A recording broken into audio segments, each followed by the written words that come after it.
Hello everyone, welcome back to the channel. I'm Ben, this is Books with Genghis Khan, and today I have for you the second video in my countdown of my 30 favorite audiobook narrators. So if you didn't catch the first one, I'll link that in the description. You can see my numbers 30 through 21, and I'll just be doing it in chunks of 5 from here on out to make it a bit more manageable for me.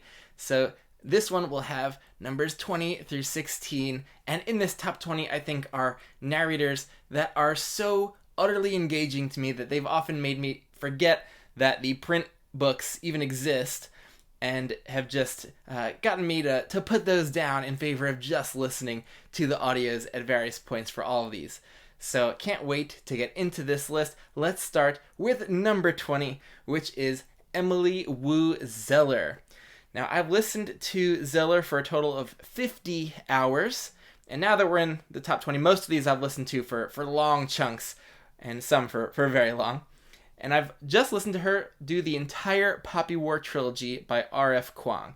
Now, Zeller is a prolific audiobook narrator, and it's done a lot of fantasy and also literary fiction that mostly I probably won't try to reach for. But in terms of fantasy, she's one of the 3 narrators in the Bone Shard Daughter series by Andrea Stewart, which I might try, and also Yoon-Ha Lee's Machineries of Empire sci-fi series, which I definitely want to try, and also a young adult fantasy series, The Detroit Free Zone by Rachel Aaron, I think. I picked up a few of those on sale on Audible, so I might give those a try as well. Zeller, I think, has a very compelling voice, just almost naturally, and it's very young sounding, so it was perfectly suited for the teenage main character of Rin in the Poppy War trilogy. And while the actual series itself didn't really hook me in terms of its overarching plotting or a lot of the side characters, it was Zeller's narration that kept me engaged throughout and keeping going. Honestly, whenever I tried it in print, I wasn't really happy with the prose, but when I was just doing it by audio, I could just sink in to the story and really just get immersed. And so I just stuck it out through audio for almost the entire series. What really stood out for me was Zeller's emotionally raw narration for Rin, an extremely emotional character, but yet with still that intelligence and that logic and calculating aspect to Rin's personality. So really just perfect for that main character.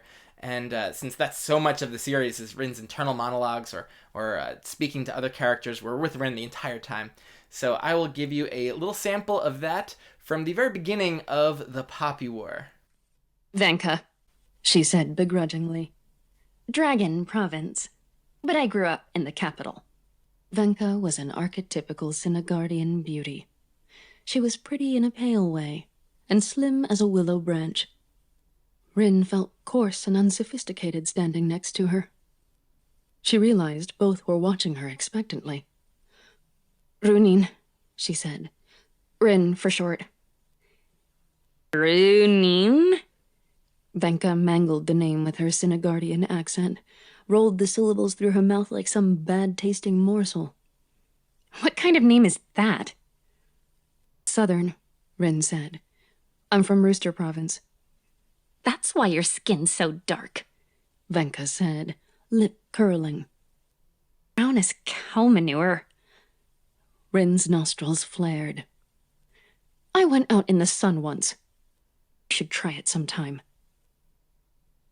At number 19 is Tim Gerard Reynolds, TGR, as many affectionately know him by, and he is very prolific in SFF, which is basically the only things that he narrates, and I've listened to him for 80 hours at this point for all of the Rhyria Revelations and Chronicles books I've read by Michael J. Sullivan, and also for the original Red Rising trilogy by Pierce Brown. I have not yet continued with that. He's one of the group of narrators for the next couple sequel books, but I think it's returned to just being Reynolds for Lightbringer, so a lot more to look forward to. And he has also done the 5 Warrior Angels series by Brian Lee Derby, which I can't wait for, and not a lot else that I think is really on my own radar, but very prolific within fantasy especially. But I think I have many, many more hours to look forward to with his narration for more Chronicles, the prequel series as well, The Legends of the First Empire, and the Rise and Fall series that bridges all those. So a lot more that I get to spend time with TGR. And he is just this chameleon of a voice actor. Like, he just sounds so different between doing the Rayura books and the Red Rising books, and even just the different characters within each series. He sounds so different, and he has a very stately accent and stately voice. Is very comforting, I think, to listen to for many hours. And I like his kind of just default narration and his rhythm and cadence. So I have no complaints with TGR. He's very immersive, as I don't really notice him much of the time. He just gets out of the way of the story and has me completely immersed and sunk in. And I know he is a favorite of many, and it doesn't hurt that he narrates a lot of beloved series where I think he's just he's the right choice of voice, because I can't imagine anyone else doing Royce and Hadrian and even Darrow and the company in Red Rising. Just so perfect. Reynolds does such a great job of delivering the fiery, emotionally loaded narration for Darrow in the Red Rising series, but also with the lighter, more swashbuckling tone of Rayura. But there's a lot of drama and really kind of sensitive emotional aspects to that series, and I think Reynolds is just great with all of the emotional nuances. So I will give you a sample of that one from the beginning of Rayura Revelations. And sorry if my Bluetooth speaker just makes it sound a little bit choppy. For some reason, with some audiobooks, it just continually cuts out at the start of new sentences or phrases, and I don't know why, but for some it's better than others. So if you hear it kind of cut out, it's just the speaker.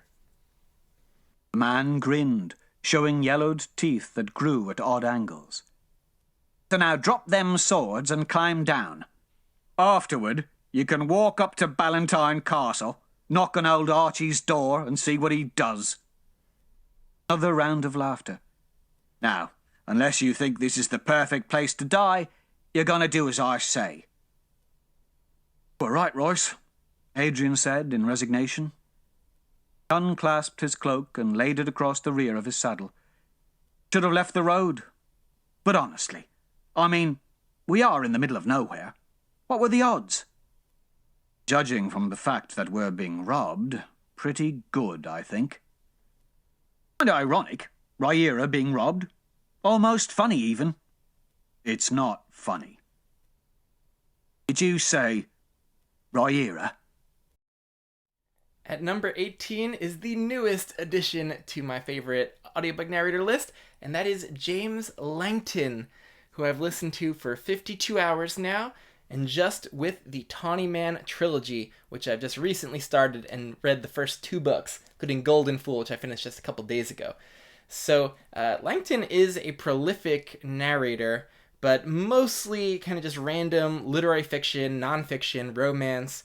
Not a lot in SFF. He's done the kind of middle grade Chronicles of Prydain series by Lloyd Alexander, and I think he's also one of the narrators in Dark Age for the Red Rising sequels, so at least I'll hear him in that one soon. And of course, I will be starting Fool's Fate shortly, which is a big chunker, and having his audio narration will be a treat for that, although I dearly wish he was just continuing to be the narrator for the Fitz books with that final trilogy. I have no clue why they are switching narrators so much, because Langton is just the perfect narrator for Fitz in this first-person story. He just understands all of the complex nuances of Fitz's psychology and emotions, and even though we only get Fitz's internal monologues, the voicings he does for the side characters are so good too. For the Fool and the many other side characters, the child characters, the female characters, the animal companions who get some voicings, they're all so vivid, and I am just so immersed and just engaged. And even if it's kind of slow moving and deliberately paced in these books, Langton has me just utterly in suspense and on the edge of my seat continually with his compelling performance. So bravo, and I just wish Langton did more in SFF, but at least I will have the Tawny Man trilogy to cherish and to reread, re-listen so I can hear just such a perfect marriage between voice actor and writing and story and characters. So I will give you a little spoiler-free sample. I know it's a sequel trilogy, so I was careful with this one. From Fool's Errand. And yeah, you can just hear a little conversation between Fitz and someone else. The thought of my survival makes you sad? I demanded in perplexity. Oh no, never that. The thought of what you must go through to survive fills me with foreboding. I pushed my plate away. My appetite fled. I still don't understand you, I replied irritably. Yes, you do, contradicted me implacably. I suppose you say you don't because it is easier that way for both of us. But this time, my friend, I will lay it cold before you. Think back on the last time we were together. Were there not times when death would have been easier and less painful than life? His words were shards of ice in my belly, but I am nothing if not stubborn. Well, and when is that ever not true? I demanded of him. There have been very few times in my life when I have been able to shock the fool into silence. That was one of them. He stared at me, his strange eyes getting wider and wider. Then a grin broke over his face. He stood so suddenly he nearly overset his chair, and then lunged at me to seize me in a wild hug. He drew a deep breath, as if something that had constricted him had suddenly sprung free. Of course that is true. At number 17 is John Lee, who I've listened to for just 24 hours, but it's been a great 24 hours, with Elder Race very recently by Adrian Tchaikovsky, a very kind of short novel, and also a litfic novel that I read a bunch of years back called The Museum of Innocence by Orhan Pamuk, the Nobel Prize-winning author from Turkey. Now, John Lee is also very prolific as a narrator. He's over 600 titles on Audible, and I think he wins the award for most narrated books that I still have unread on my TBR, because I'm excited to get to War for the Rose Throne by Peter McLean, that's the Priest of Bones books, Pillars of the Earth and that whole series by Ken Follett, Revelation Space by Alastair Reynolds, and a lot of Reynolds standalones, and most of Peter F. Hamilton's sci-fi books as well, including the Commonwealth Saga. And in fantasy, Perdido Street Station, The City and the City by China Mieville, and some of the SPQR Roman Mysteries by John Maddox Roberts. So a lot that I am excited to try, and he seems to be very prominent in hard sci-fi especially. But John Lee had me utterly captivated recently when I listened to Elder Race.